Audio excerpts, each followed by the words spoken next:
السلام عليكم ورحمة الله.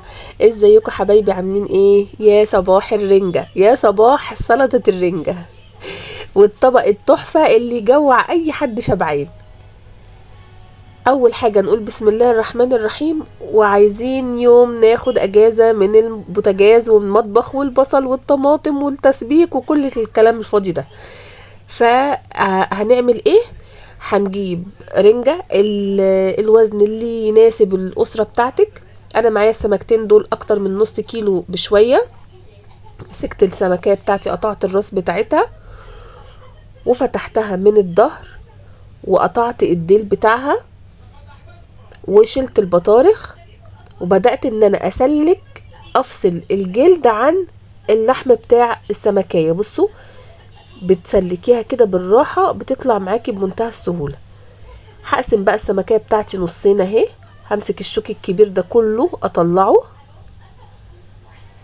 وهنضف اي حاجة ماسكة في البطن بتاعت السمكية بالسكينة كده وهشيلها. بالمناسبة هي بس الاضاءة غامقة شوية، لكن الرنجة كانت وردي وجميلة. بصوا، طلعت كل اللي بنضفه بحطه في طبق لوحده كده. الشوك الكبير بيطلع معايا بمنتهى السهولة. وهو ادي النص التاني، فصلت برضو الجلد عن اللحم.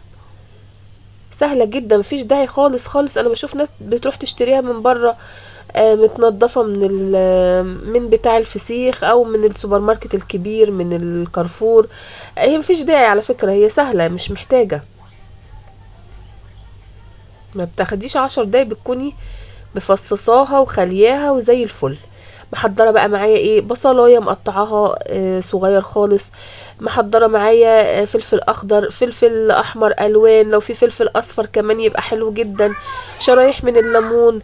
مقطعه طماطمايه، بس طماطمايه تكون ناشفه، وما تاخديش بقى القلب الطري بتاعها اللي فيه البذر، لا، الطماطم من بره، الجزء الناشف بتاعها. حطيت في الطبق زيت وخل وليمون، ونزلت عليه بكل الخضار اللي معايا ده، بصل وفلفل احمر وفلفل اخضر وطماطم. ومسكت بقى الرنجة بتاعتي دي بالسكينة، عملتها مكعبات صغيرة. وانتي بتقطعيها هتطلع لك ايه؟ وانتي بتقطعيها صغنن كده هتلاقي فيه شوك في جوه اللحم نفسه، ده بتروحي مسلكاه برضو شايلاه. والطريقة دي حلوة جدا جدا لو في أطفال صغيرين، أو في حد أصلا بيستصعب أكل الرنجة بسبب الشوك والجلد والكلام ده كله. هتبقى مفيش أسهل من كده. بصوا، شوكة طالعة قدامي كده، رحت شايلها بمنتهى السهولة. هقلب بقى اللحم بتاع الرنجة اللي أنا قطعته مكعبات كده مع شوية الخضار بتاعي اللي محطوط عليه زيت وليمون وخل. وأدي طبق سلطة كده، ايه، تحفة تحفة تحفة. عيش سخن بقى، شوية بطاطس محمرة، ويا سلام على الجمال. هتاكلوا وتناموا بصوا وتنتخوا. البطارخ انا حطيتها بالمناسبة في طبق لوحدها.